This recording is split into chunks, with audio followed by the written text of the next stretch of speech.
Multiply 150 by 16 using long multiplication. Start with the ones digit, 6. 6 times 0 is 0. 6 times 5 is 30. Put 0 in this column and carry 3. 6 times 1 plus the carried 3 is 9. The first partial product is 900. Now use the tens digit, 1. Start one place to the left. 1 times 0 is 0. 1 times 5 is 5. 1 times 1 is 1. The second partial product is 1,500. Now add the partial products, working from right to left. The ones and tens columns each add to 0. Move right to left, one column at a time.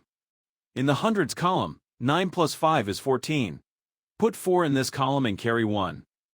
In the thousands column, 1 plus the carried 1 is 2. The whole negative number product is 2,400.